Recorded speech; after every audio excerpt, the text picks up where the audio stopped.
Bab 2526, semua harta karun ada di lantai 9. Benar-benar ada hal seperti itu. Setelah api ungu langit terbakar melahap segalanya, tekanan pada semua orang tiba-tiba berkurang setengahnya. Ye Bufan juga cukup terkejut, dia tidak menyangka akan ada operasi seperti itu. Tiba-tiba, dia punya ide. Karena api ungu langit terbakar bisa melahap api di sini, mutiara petir langitnya juga bisa menyerap kekuatan guntur dan kilat di sini. Awalnya, saat berada di lantai 7, mutiara petir langit telah menghabiskan banyak daya. Tidak diketahui kapan kekuatan petir sebesar itu dapat dipulihkan sepenuhnya. Namun kini semuanya berbeda. Guntur dan kilat di langit di depan mataku hanyalah nutrisi yang dikirim ke depan pintu rumahku. Memikirkan hal ini, pikirannya bergerak, dan mutiara guntur langit terbang ke udara lagi. Fakta telah membuktikan bahwa metodenya sangat efektif. Mutiara petir langit bagaikan api ungu yang membakar langit, dan mulai melahap kekuatan petir di sekitarnya dengan ganas. Pada saat ini, semua orang merasa lega, dan tekanan sebelumnya menghilang. Melihat bola api dan bola cahaya yang bersinar dengan petir di depan mereka, ketiga orang dari Sekte Huajian menunjukkan ekspresi iri dan cemburu. Entah itu api aneh atau senjata suci, itulah harta karun yang diimpikan oleh seorang kultivator. Lautan guntur dan api di depan mereka awalnya bertemu dengan api ungu langit terbakar dan mutiara guntur langit dan menyerang mereka dengan ganas, terus-menerus menyerbu ke arah mereka. Namun kemudian dia menyadari ada yang tidak beres. Api dan petir ini tampaknya memiliki kecerdasan. Mereka tahu bahwa mereka hanya akan ditelan, jadi mereka segera mundur ke samping dan segera menghilang. Mutiara petir langit melayang di udara.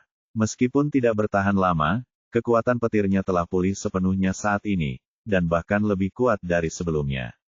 Pada saat ini, terdengar suara dengungan lembut, seolah-olah ada sesuatu yang belum terpuaskan. Baiklah, mari kita berhenti saat kita sudah di depan. Ye Bufan mengulurkan tangannya dan mengambilnya kembali. Dia cukup senang di dalam hatinya. Dia tidak menyangka bahwa harta karun ini akan dikembalikan secepat itu. Kemudian dia melihat lagi ke arah api ungu langit yang terbakar. Tepatnya, itu bukan lagi api ungu. Setelah penyerapan gila sebelumnya, api ungu langit terbakar telah mengalami transformasi, dari ungu tua sebelumnya menjadi biru muda saat ini. Apakah ini sebuah kemajuan? Dibandingkan dengan mutiara petir langit yang telah dipulihkan, perubahan pada api aneh itu membuatnya semakin gembira. Api aneh juga memiliki tingkatan, dan terbagi menjadi merah, jingga, kuning, hijau, nila, biru dan ungu menurut warnanya, dengan ungu menjadi tingkatan terendah.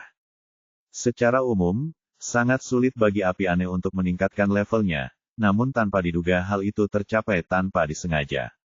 Dapat dilihat bahwa ini jelas bukan api biasa. Setelah diserap, ia memainkan peran tonik yang hebat bagi api aneh itu.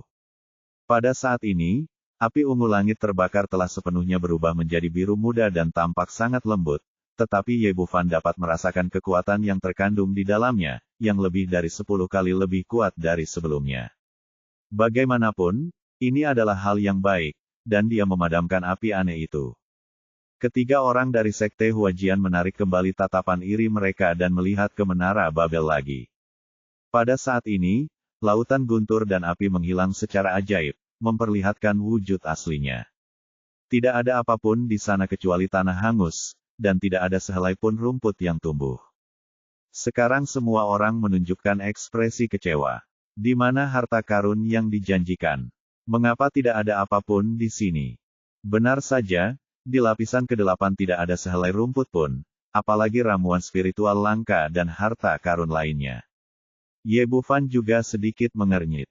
Di 6 lantai pertama, dia bisa menemukan beberapa ramuan spiritual dan harta karun di mana-mana, tetapi semakin dia naik ke atas, tidak ada apa-apa sama sekali.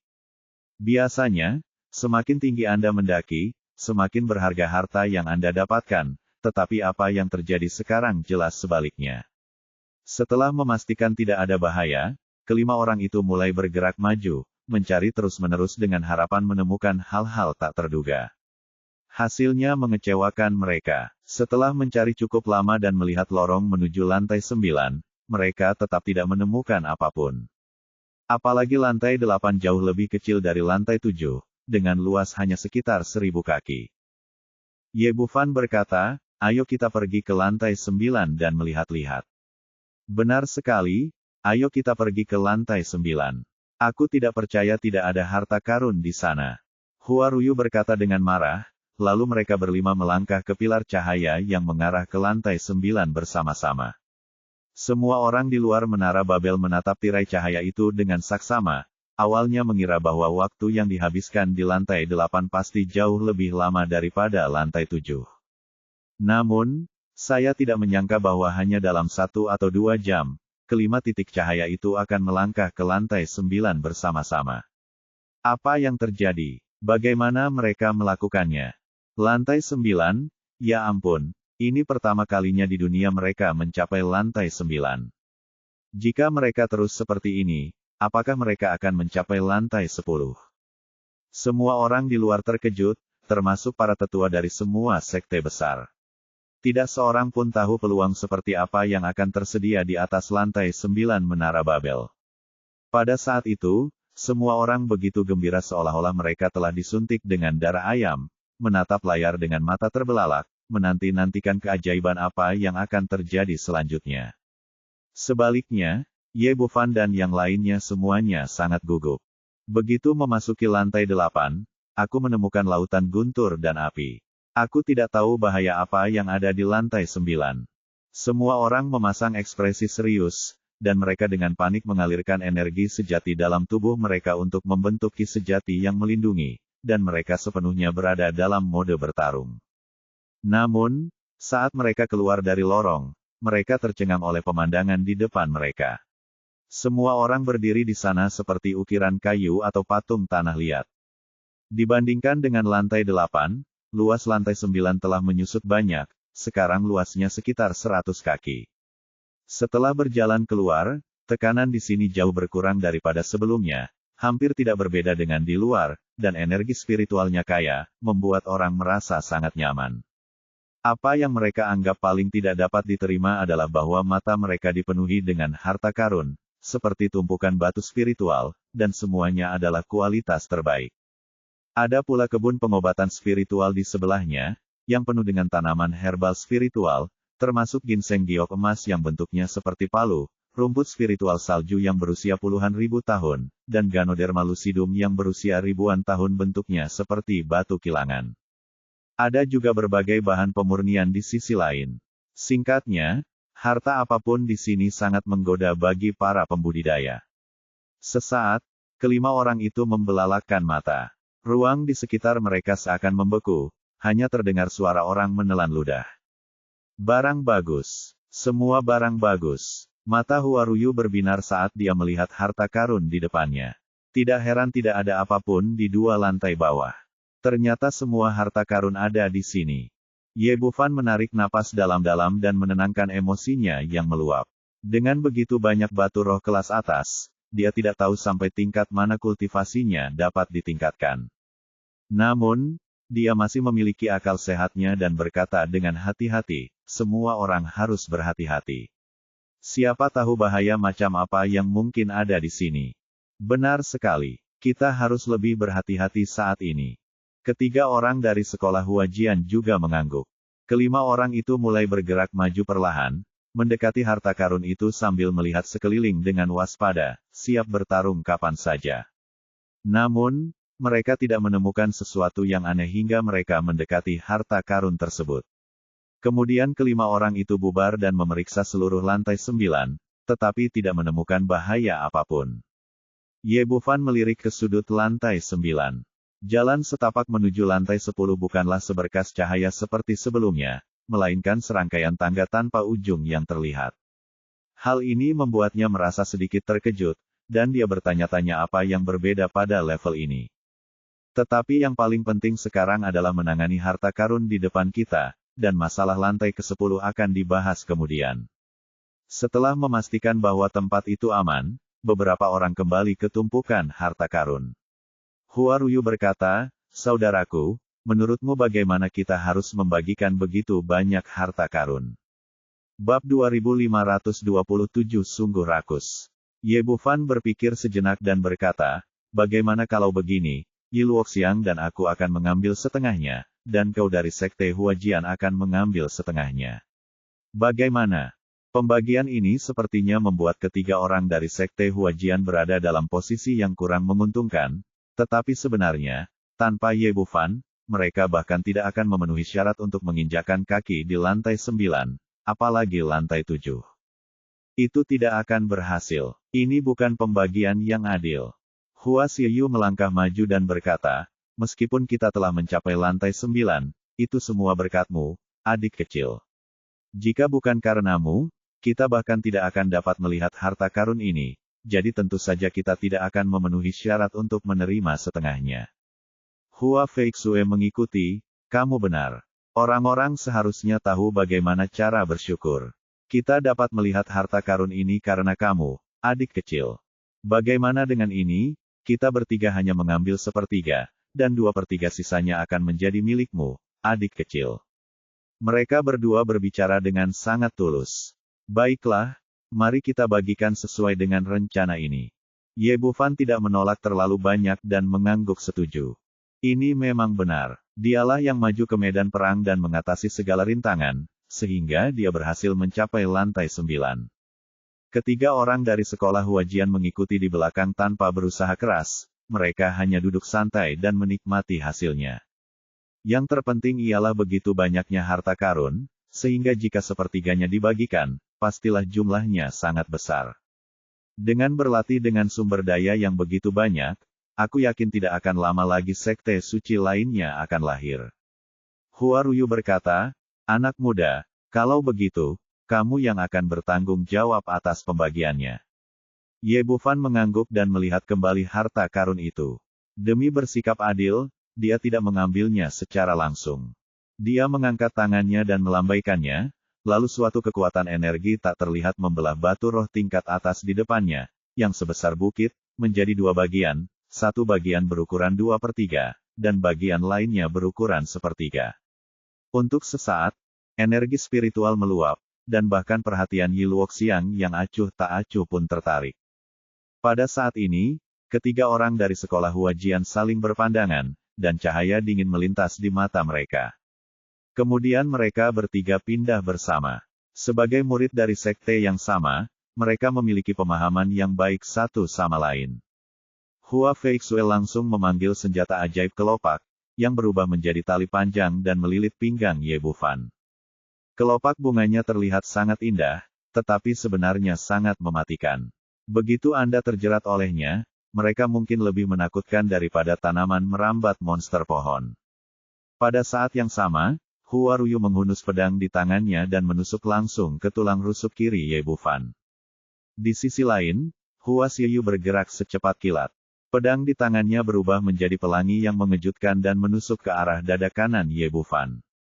Ketiga orang itu sebelumnya sangat berterima kasih dan hormat, dan sikap mereka begitu baik sehingga tindakan mereka pada saat ini tampak sangat tiba-tiba. Yi Luoxiang terkejut, tetapi sudah terlambat baginya untuk menghentikannya.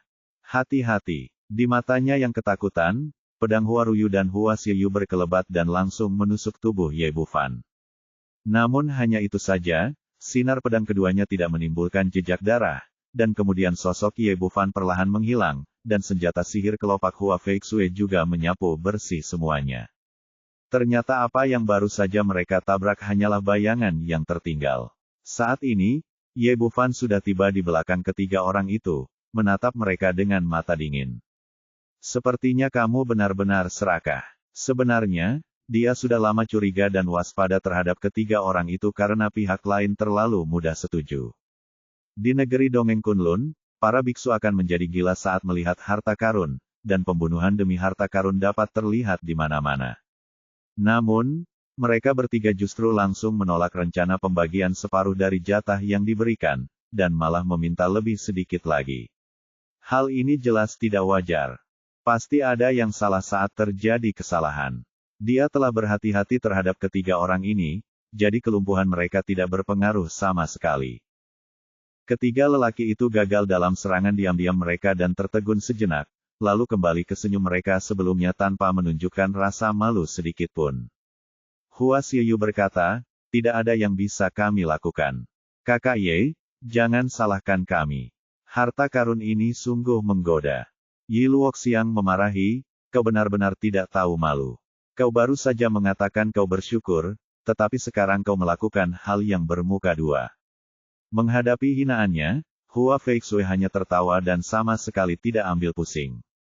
Kau tidak bisa mengatakan kau bermuka dua. Apa yang baru saja kami katakan adalah kebenaran. Jika bukan karenamu, kami benar-benar tidak akan bisa sampai ke lantai 9. Namun, rasa terima kasih adalah rasa terima kasih dan harta adalah harta, tetapi semua ini tetap milik kita. Hua Ruyu menjepit jarinya, mengatupkan bibirnya, dan menunjukkan ekspresi tak berdaya. Saudara, tidak berlebihan untuk mengatakan bahwa Anda adalah pria paling luar biasa yang pernah saya lihat dalam hidup saya. Meskipun budidaya Anda sedikit rendah, jika saya memberi Anda waktu, saya percaya bahwa itu tidak akan menjadi masalah bagi Anda untuk melampaui kesengsaraan di masa depan. Dan berkata lagi, saudaraku, tidak ada gunanya marah. Faktanya, tidak perlu bagi kita untuk bertarung. Cukup hancurkan token teleportasi Jade dan keluar. Pada usia Anda, mampu mencapai lantai ke-9 dari Menara Babel yang sudah ada di masa depan. Bagi kami, sejujurnya, saya merasa sakit ketika melihat Anda seperti ini. Adik kecil, mengapa kau melakukan ini? Apakah kau harus memaksaku untuk bertindak? Hua Feixue tampak tak berdaya dan nadanya penuh penyesalan, tetapi dia kejam saat bertindak dan gerakannya sangat cepat. Senjata ajaib kelopak di tangannya langsung berubah menjadi tombak dan menusuk dada Ye Bufan. Potong untukku. Ye Bufan telah berjaga-jaga dengan hati-hati.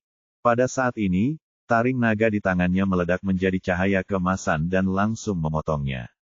Pisau dan tombak saling beradu, terdengar suara ledakan keras, dan kelopak bunga pun hancur. Hua Feixue terlempar ke belakang, dan Ye Bufan juga terkejut dan terdorong mundur 7 atau 8 langkah. Keduanya bertarung dengan seimbang. Pada saat ini, Hua Xiaoyu menusuk dengan pedang dari samping, jelas ingin mengambil keuntungan dari Ye Bufan saat kekuatannya belum pulih sepenuhnya. Zeng! Pada saat ini, suara piano terdengar, dan Yi Luoxiang, yang dilindungi di belakang Ye Bufan, bergerak. 10 jari giok memetik senar piano satu demi satu, dan gelombang suara yang tak terhitung jumlahnya berubah menjadi pedang dan menusuk ke arah Hua Xiaoyu. 2 orang, satu di depan dan satu lagi di belakang, bekerja sama satu sama lain secara diam-diam dan mulus. Menghadapi serangan sekuat itu, Hua Xiaoyu hanya bisa mencabut pedangnya dan mundur, menghancurkan semua gelombang suara yang berubah menjadi pedang. Pada saat ini, Hua Ruyu di sisi lain bergerak, dan pedang panjang di tangannya menusuk alis Ye Bufan. Hua Feixue, yang telah memulihkan napasnya, melambaikan senjata ajaib kelopak lagi untuk melilit kakinya. Ketiga pria itu bergabung untuk melancarkan serangan, maju dan mundur dengan cara yang terencana dan mengesankan. Di pihak Ye Bufan, dia dan Yi Luoxiang bekerja sama dengan sangat harmonis, satu menyerang dan satu bertahan, dan mereka nyaris berhasil menangkis serangan lawan. Namun, apapun yang terjadi, lawannya terlalu kuat.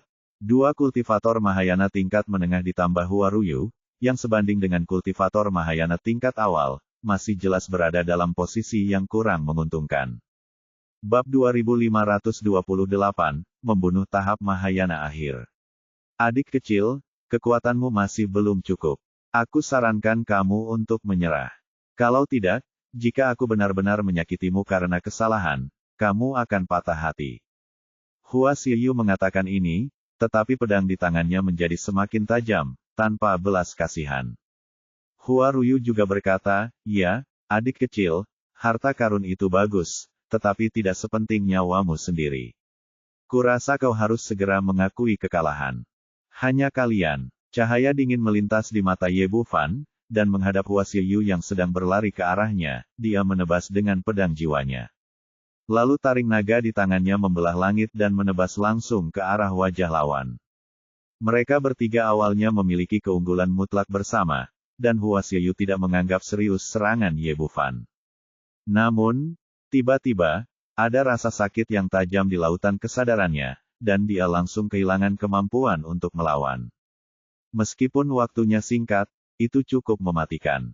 Taring naga itu ada di depannya dalam sekejap mata. Untungnya, Hua Feixue merasakan ada yang tidak beres dan berada tepat di sampingnya. Senjata ajaib kelopak bunga di tangannya langsung melesat keluar dan langsung melilit Long Ya, nyaris tidak mengambil pisau itu untuknya. Namun, Ye Bufan sudah siap menyelamatkannya. Dia mengangkat kakinya dan menendang dada Hua Xiyu dengan keras. Bang! Setelah suara teredam, Hua Xiyu terlempar ke belakang dan darah menyembur ke langit.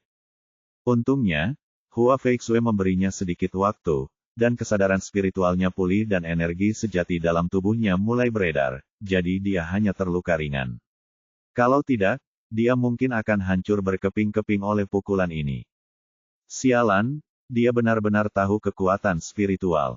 Hua Xiyu mengangkat tangannya untuk menyeka darah dari sudut mulutnya. Matanya dingin dan niat membunuh yang kuat terpancar dari seluruh tubuhnya. Namun Ye Bufan bahkan tidak memandangnya, dia langsung meninju Hua Feixue yang ada di sebelahnya, dan di saat yang sama mengeluarkan pedang jiwa. Hua Feixue hendak mundur, tetapi dia merasakan sakit yang tajam di lautan kesadarannya dan kehilangan kesempatan untuk melarikan diri. Kemudian dia terkena pukulan di dada dan terlempar keluar. Pada saat yang sama, Yi Luoxiang memainkan suara piano yang cepat, dan gelombang suara yang tak terhitung jumlahnya berubah menjadi pedang dan melesat ke arah Hua Ruyu, langsung menjatuhkannya ke belakang. Situasinya berbalik dalam sekejap, Ye Bufan melukai dua orang berturut-turut dan menang. Sial, sepertinya kami masih meremehkanmu. Ekspresi Hua Xiyu tampak muram, tapi kamu terlalu naif untuk berpikir bahwa kamu bisa mengalahkan kami seperti ini. Saat dia berbicara, momentumnya tiba-tiba meningkat, menembus seluruh lantai ke-9, dan dia telah mencapai tahap Mahayana akhir. Ye Bufan meliriknya dan mengerutkan kening, seperti yang diharapkan dari Sekte Bintang 9, mereka memiliki semua jenis teknik rahasia. Tapi aku khawatir harga untuk menaikkan kultivasimu secara paksa ke tingkat yang lebih tinggi tidaklah kecil, kan? Itu benar, teknik rahasiaku sangat mahal. Kamu tidak hanya tidak akan dapat membuat kemajuan lebih lanjut dalam 100 tahun, tetapi kamu juga akan kehilangan 10 tahun dari umurmu. Tapi memangnya kenapa, selama aku membunuhmu, harta karun ini akan cukup untuk mengganti kerugianku. Saat Hua Xiyu berbicara, matanya bersinar dengan keserakahan yang tak terkendali dan niat membunuh. Dia tidak hanya tertarik pada harta karun di depannya, tetapi juga mutiara guntur langit milik Ye Bufan dan taring naga di tangannya. Menurutnya, asal dia membunuh pemuda ini, semua harta karun itu akan menjadi miliknya. Aku akui bahwa kau adalah seorang jenius yang luar biasa, bahkan monster yang menakutkan, tetapi kau tetap akan mati di tanganku pada akhirnya. Setelah mengatakan ini, ia langsung menebas dengan telapak tangannya. Dibandingkan dengan sebelumnya, kekuatan serangannya kali ini meningkat lebih dari 10 kali lipat. Hua Feixue dan Hua Ruyu berdiri di samping dan tidak membantu. Di mata mereka, tidak akan sulit bagi Hua Xiyu, yang telah mencapai tahap Mahayana akhir, untuk membunuh Ye Bufan. Yi Luoxiang juga ketakutan dan buru-buru berteriak, "Xiao Fan, cepat lari dan berhenti berkelahi." Saat itu, dia pikir cara terbaik adalah menghancurkan token giok teleportasi, kalau tidak, dia mungkin benar-benar mati di sini. Bagaimanapun, kekuatan Mahayana yang terakhir terlalu kuat. Bahkan jika lawan hanya memiliki kekuatan ini untuk waktu yang singkat, itu masih cukup menakutkan. Tidak perlu. Cahaya dingin melintas di mata Ye Bufan, lalu taring naga menebas lagi, dan pada saat yang sama dia mengorbankan pedang jiwa. Nak, apakah kau pikir kau bisa menyerangku secara diam-diam kali ini? Meskipun Hua Xiyu tidak mampu menahan pisau spiritual itu, energi sejatinya, yang telah mencapai tahap Mahayana akhir, sangat kuat, dan ia membangun perisai energi sejati yang kuat di permukaan tubuhnya. Menurut pemikirannya, bahkan jika dia kehilangan kesadarannya untuk waktu yang singkat, perisai energi sejati ini akan cukup untuk melindungi keselamatannya. Fakta membuktikan bahwa tebakannya benar. Meskipun lautan kesadarannya kacau dan kepalanya pusing, perisai energi sejati yang telah disiapkannya sebelumnya masih menghalangi pisau itu. Namun, hanya itu saja. Saat menghadapi Dragon Fang yang tidak bisa dihancurkan, perisainya akhirnya hancur berkeping-keping. Tetapi pada saat ini, tiba-tiba dua orang dengan hanya setengah tubuh muncul di belakangnya. Satu ki menjadi 3 ki murni, Ye Bufan telah mengatur rencana tindak lanjut. Tubuh bagian bawahnya baru saja muncul di belakang Hua Xiyu, dan pada saat perisai energi sejati hancur, ia menendang pria itu dengan keras di bagian yang paling mematikan. Tendangan selangkangan merupakan gerakan paling mematikan bagi seorang pria. Walaupun orang-orang dari aliran Huajian tidak tampak seperti laki-laki atau perempuan, tidak ada perubahan dalam struktur fisiologis bagian tubuh tersebut. Kerak, tendangan itu begitu keras dan dahsyat sehingga semua orang yang hadir mendengar suara telur pecah. Ah! Hua Xiyu menjerit melengking. Perhatiannya sepenuhnya tertuju pada Ye Bufan dan Yi Luoxiang. Dia tidak pernah menyangka ada yang akan menyerangnya dari belakang. Pukulan ini melukai dia dengan parah dan langsung menghilangkan tenaga dalamnya yang sebenarnya. Namun, ini baru permulaan. Setengah lainnya juga mengambil tindakan, dan pisau berapi di tangannya, dengan api di seluruh langit, langsung menusuk ke belakang lehernya. Kali ini, Hua Xiyu bahkan tidak sempat berteriak sebelum dia berubah menjadi abu, bahkan jiwanya pun tidak tersisa. Semua ini terjadi dalam sekejap, dan semua serangan diselesaikan dalam sekali jalan. Inilah yang membuat Ye Bufan begitu menakutkan. Mengandalkan ki sejati kacau yang kuat, meskipun ia hanya berada di tahap tengah Dongsu, ia memiliki kekuatan tahap tengah Mahayana. Sekarang semua kartunya telah dimainkan, dengan pedang kesadaran spiritual dan kekuatan mengubah 3 yang murni menjadi 1, dia bahkan dapat membunuh seorang kultivator Mahayana akhir. Orang-orang di sekitar benar-benar tercengang. Yi Luoxiang menatap dengan mata terbelalak karena heran. Dia tidak menyangka bahwa Hua Xiyu, yang telah mencapai tahap Mahayana akhir, akan tamat seperti ini. Dulu dia mengira kekuatannya tidak jauh berbeda dengan Ye Bufan, tapi sekarang tampaknya dia salah, dan dia salah besar. Kedua orang dari Sekte Huajian bahkan lebih terkejut. Tidak seorang pun menyangka bahwa Hua Xiyu, yang mati-matian membakar umurnya untuk meningkatkan kekuatannya, tidak hanya gagal melakukan apapun kepada orang lain, tetapi juga terbunuh dalam satu gerakan. Inti masalahnya adalah kematian ini terlalu aneh. Apa yang terjadi pada kedua orang yang tiba-tiba muncul ini? Yang satu hanya memiliki tubuh bagian atas, dan yang satu lagi hanya memiliki tubuh bagian bawah, tetapi ketika mereka bertarung, kekuatan mereka sama besarnya dengan yang lain. Silakan, bunuh mereka berdua. Ye Bufan melambaikan tangannya dan membunuh Hua Feixue dengan 2 tubuh tahunnya. Seorang manusia utuh dengan tubuh bagian atas dan tubuh bagian bawah, pemandangannya tampak sangat aneh. Pada saat yang sama, suara piano di tangan Yi Luoxiang berdering lagi, menargetkan Hua Ruyu. Bab 2529 Ilusi Tingkat Tinggi. Melihat Hua Xiyu sekarat di depannya, Hua Feixue tidak lagi memiliki keberanian untuk melawan dan mengulurkan token giok teleportasi di pinggangnya. Namun sebelum tangannya menyentuh token giok itu, dia tiba-tiba merasakan sakit yang tajam di lautan kesadarannya dan gerakannya terhenti di situ. Segera setelah itu, Longya datang meraung dan mengangkat kepalanya. Melihat kejadian ini, Hua Ruyu sangat ketakutan sehingga dia tidak berani ragu lagi. Dia mengulurkan tangan dan menghancurkan token giok teleportasi di pinggangnya. Kilatan cahaya putih mengelilinginya sepenuhnya. Jika terlambat, dia mungkin tidak bisa pergi. Saat ini, hatinya penuh penyesalan.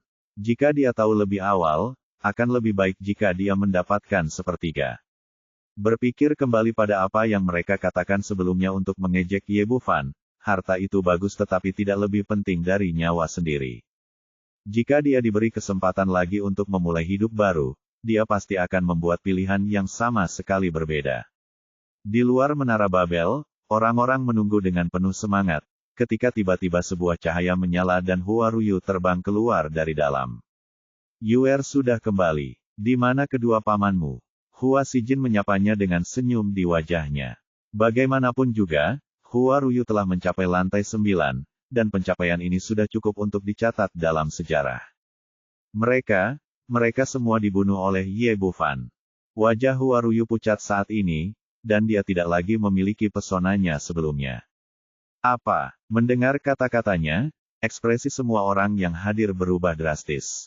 Siapa Ye Bufan ini? Apakah dia mencoba menentang kehendak surga? Dia bahkan membunuh 2 Master Mahayana tingkat menengah dari Sekte Huajian. Ya, kekuatan macam apa yang dimiliki orang ini? Apakah dia telah menyembunyikannya sebelumnya? Orang ini terlalu kejam. Dia benar-benar membunuh begitu banyak Master Mahayana berturut-turut. Tidak hanya orang-orang biasa yang sangat terkejut, tetapi bahkan para tetua dari sekte-sekte besar juga mengubah ekspresi mereka. Meskipun Hua Xiyu dan Hua Feixue hanya berada di tahap tengah Mahayana, mereka adalah murid inti sekte Jiuxing, dan mereka pasti memiliki sarana untuk melindungi hidup mereka sendiri. Ini masih di dalam Menara Babel, di mana seseorang dapat berteleportasi keluar kapan saja. Dalam situasi ini, sangat sulit untuk membunuh lawan. Namun Ye Bufan baru saja membunuh mereka, dan dia membunuh lebih dari 1 orang, yang membuat semua orang merasa sangat terkejut. Orang Ye ini benar-benar melanggar hukum. Baili Singkong adalah orang pertama yang melompat keluar. Sebelumnya, ketika dia ingin berurusan dengan Ye Bufan, dia tidak pernah menerima dukungan dari Sekte Huajian, tetapi sekarang situasinya berbeda. Benar saja, Hua Xijin tampak muram saat ini, dan niat membunuh yang kuat terpancar dari seluruh tubuhnya. Di benua Kunlun, kekuatan dihormati. Dia tidak peduli apa alasannya, dia hanya tahu bahwa pihak lain telah membunuh murid inti sektenya. Simen Feng mengerutkan kening. Sekarang, baik keluarga kerajaan Kekaisaran Naga Suci maupun Sekte Abadi Pedang Dingin memusuhi Ye Bufan. Jika Sekte Huajian ditambahkan, dia khawatir dia sendiri tidak akan mampu membalikkan keadaan. Di dalam Menara Babel, ketiga orang dari Sekte Huajian semuanya pergi, dan sekarang hanya Ye Bufan dan Yi Luoxiang yang tersisa. Ini, apa yang terjadi? Yi Luoxiang menatap 2 tubuh Tao di sebelahnya dan benar-benar tidak dapat memahami apa yang sedang terjadi dengan setengah orang ini. Dia baru menyadari bahwa meskipun mereka memiliki 1 tubuh bagian atas dan 1 tubuh bagian bawah, kekuatan bertarung mereka pasti sangat kuat, bahkan tidak kalah dengan Ye Bufan. Yah, aku ditipu oleh seorang lelaki tua dan hanya mempelajari setengah dari metode rahasia, jadi aku seperti ini sekarang. Ye Bufan tidak tahu bagaimana menjelaskannya sejenak. Dia hanya mengucapkan beberapa patah kata, lalu mengangkat tangannya dan mengambil kembali 2 tubuh Tao itu. Baiklah, harta karunnya banyak sekali, mari kita masing-masing ambil setengahnya. Ye Bufan mengalihkan perhatiannya ke banyak harta karun di belakangnya dan mengulurkan tangan untuk mengambil batu roh kelas atas. Sebelumnya, dia harus waspada terhadap bahaya apapun di sini, dan juga terhadap orang-orang dari Sekte Huajian, jadi dia tidak terlalu memperhatikan hal-hal baik ini. Saat ini, mengamati batu roh kelas atas di depanku, aku tidak tahu mengapa aku selalu memiliki firasat buruk di hatiku. Dia memegang batu roh itu di telapak tangannya dan melihatnya berulang-ulang. Memang tidak ada yang salah dengan batu itu. Batu itu tampak seperti batu roh kelas atas. Tetapi mengapa selalu terasa salah? Dia mengerutkan kening, lalu mulai mengalirkan energi sejatinya yang kacau untuk menyerap energi spiritual dari batu roh. Cara terbaik untuk mengidentifikasi batu spiritual adalah dengan menyerap energi spiritualnya dan melihat apa efeknya. Namun, meskipun Chaos Ki beredar dengan cepat, energi spiritual yang diserap tidak banyak berubah. Dengan kata lain, tidak ada pengaruhnya apakah akan mengambil batu roh atau tidak. Apa yang terjadi? Ye Bufan telah menggunakan batu roh kelas atas untuk berlatih, jadi dia secara alami tahu seperti apa seharusnya. Namun, benda di depannya bahkan tidak memiliki 1/10 dari efek batu roh kelas atas yang sebenarnya. Jika palsu, bentuknya persis seperti aslinya. Jelas penuh dengan energi spiritual, tetapi tidak dapat menyerap sedikit pun. Mungkinkah karena Menara Babel? Dengan keraguan ini, dia mengeluarkan batu roh kelas atas yang telah dia ambil dari cincin penyimpanannya dan mulai mengalirkan ki sejatinya untuk menyerapnya. Saat hakikat sejatinya beredar, energi spiritual mengalir deras ke dalam tubuhnya. Sekarang ekspresi Ye Bufan berubah. Jelas bahwa batu roh kelas atas ini palsu. Yi Luoxiang mengamati rangkaian operasinya dari samping dan tidak dapat menahan diri untuk bertanya, ada apa? Apakah ada masalah? Batu-batu roh kelas atas ini palsu dan tidak berguna. Palsu? Bagaimana mungkin? Batu-batu itu jelas terlihat asli. Yi Luoxiang berkata dan melambaikan tangannya. Sebuah batu roh kelas atas jatuh ke tangannya. Dia membalik-baliknya, tetapi tetap tidak dapat melihat kekurangannya. Ini pasti ilusi yang sangat canggih. Pisau gigi naga di tangan Ye Bufan berkelebat, dan batu roh kelas atas di depannya langsung pecah menjadi dua bagian. Semakin tinggi tingkat ilusi, semakin membingungkan dan semakin sulit menemukan kekurangannya, tetapi begitu Anda berhasil mengidentifikasinya, tidaklah sulit untuk mematahkannya. Walaupun metodenya tampaknya sederhana dan kasar, namun sesungguhnya sangat efektif. Ilusi itu hancur dengan tebasan pedang, dan sebuah batu abu-abu muncul di depan mereka. Ini sama sekali bukan batu spiritual kelas atas, tetapi hanya kerikil. Ini, Yi Luoxiang juga terkejut. Dia tidak menyangka akan seperti ini. Ye Bufan menyadari ada sesuatu yang salah, berbalik dan menebas ginseng emas berusia 1000 tahun di sebelahnya. Pisau itu menyala, dan akar pohon tua yang sangat jelek muncul di depan kedua pria itu. Dia menebas beberapa kali berturut-turut, dan kemanapun dia lewat, ilusi itu hancur, memperlihatkan tumpukan barang yang rusak. Tidak ada harta karun sama sekali. Bagaimana ini mungkin? Meskipun Yi Luoxiang memiliki kepribadian yang dingin, dia tidak dapat menahan diri untuk tidak berseru. Tetapi apapun yang terjadi, semua hal di depan kita ini palsu, dan ini pasti ilusi tingkat tinggi. Kalau orang-orang sekte Huajian melihat dua orang guru Mahayana tingkat menengah tewas dalam pertikaian memperebutkan batu-batu dan pohon-pohon busuk ini, aku jadi penasaran bagaimana perasaan mereka. Wajah Ye Bufan juga tidak terlihat bagus. Tidak peduli siapa orangnya, mereka tidak akan dalam suasana hati yang baik jika diejek oleh orang lain. Setelah menenangkan keterkejutannya, Yi Luoxiang bertanya, apa yang terjadi? Siapa yang begitu ingin mengerjai di sini? Apa tujuannya? Apakah ini hanya untuk menipu kita? Ye Bufan tiba-tiba mendapat ide dan menunjukkan ekspresi pencerahan. Saya mengerti apa yang terjadi. Bab 2530 Harta apa yang tersembunyi.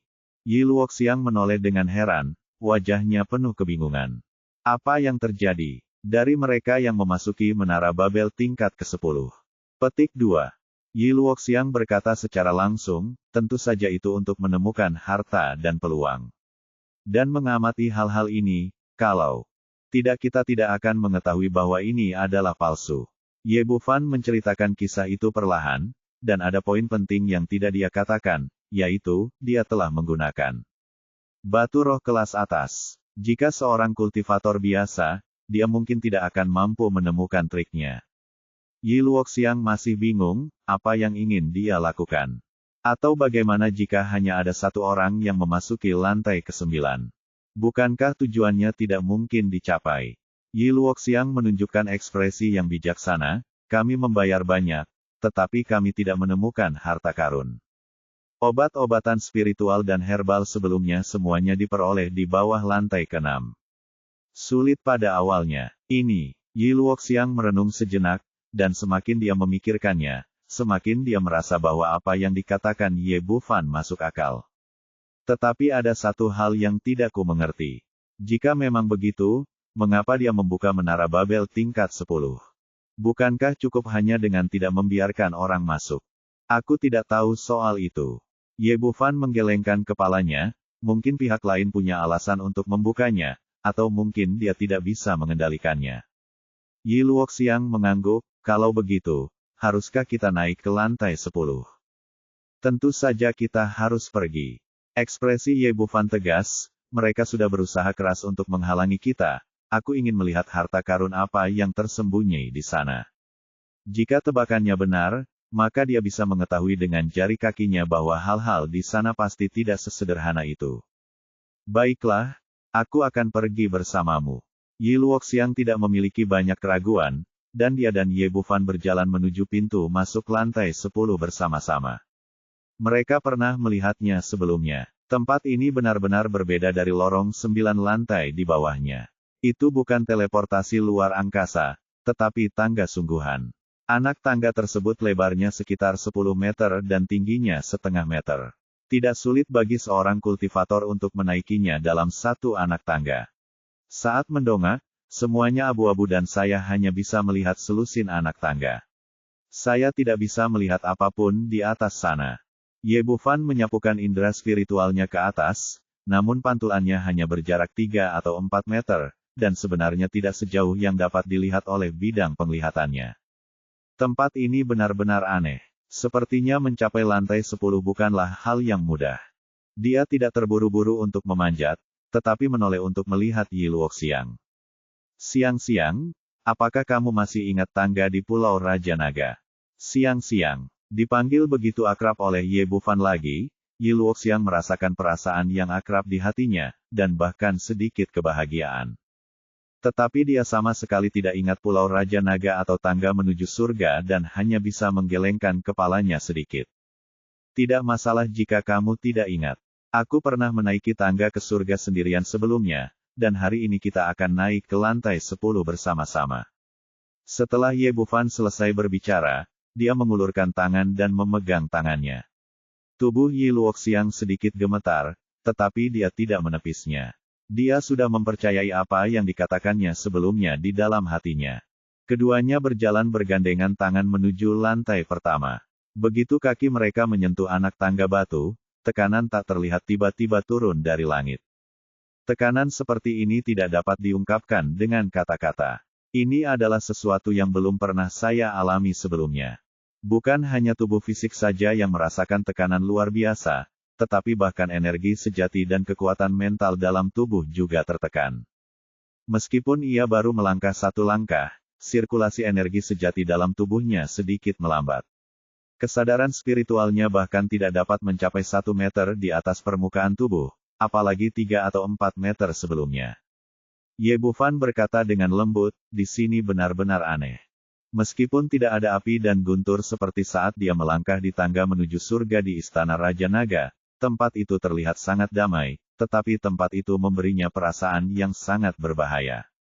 Ayo pergi. Aku ingin melihat apa yang tersembunyi di lantai 10. Setelah Ye Bufan mengatakan ini, dia memegang tangan Yi Luoxiang dan mereka berdua berjalan selangkah demi selangkah. Ketika kedua lelaki itu menaiki 10 anak tangga, mereka menoleh ke belakang dan tidak dapat melihat apapun lagi. Segala sesuatu di sekitarnya berwarna abu-abu, seolah-olah hanya ada 2 orang dan tangga tak berujung antara langit dan bumi. Yang terburuk adalah setiap kali Anda melangkah, tekanan akan meningkat sedikit, dan tubuh fisik, energi sejati, dan kekuatan mental Anda semuanya berada di bawah tekanan yang luar biasa. Ye Bufan lebih baik, karena dia telah mencapai kesempurnaan agung dari teknik pemurnian tubuh api, dan tubuh fisiknya sendiri sebanding dengan seorang kultivator alam gua kekosongan puncak. Dalam hal kultivasi sebenarnya, meskipun ia hanya berada di tahap tengah Dongsu, kekuatannya jelas tidak kalah dengan tahap tengah Mahayana. Sebagai perbandingan, Yi Luoxiang jauh lebih buruk. Tingkat kultivasinya yang sebenarnya berada di puncak Dongsu, tetapi dengan bantuan beberapa teknik rahasia, dia dapat mengerahkan kekuatan Mahayana awal. Dalam hal kultivasi, dia 1 tingkat lebih rendah dari Ye Bufan, dan tubuh fisik mereka bahkan tak tertandingi. Karena itu, ia sudah sangat lelah setelah tiba di sini. Setiap langkah yang diambilnya membutuhkan tenaga yang besar, dan kakinya mulai gemetar. Bagaimana kalau begini? Kamu berdiri di belakangku dan lihat apakah tekanannya bisa dikurangi sedikit. Kata Ye Bufan sambil menarik Yi Luoxiang di belakangnya dan dia berjalan di depan. Saya mencoba metode ini dan berhasil. Berjalan di depan berarti Anda menanggung lebih banyak tekanan, sedangkan berjalan di belakang berarti relatif mudah. Namun, efeknya terbatas. Setelah mencapai level ke-7 atau ke-8, Yi Luoxiang tidak dapat menahannya lagi. Napasnya menjadi semakin berat, dan bahkan tubuhnya mulai sedikit gemetar. Tangga di sekitarnya sama persis seperti sebelumnya. Selain tekanan yang semakin meningkat, tidak ada perubahan dan tidak ada harapan sama sekali. Siang-siang, aku akan menggendongmu. Ye Bufan berkata sambil hendak menggendong Yi Luoxiang di punggungnya.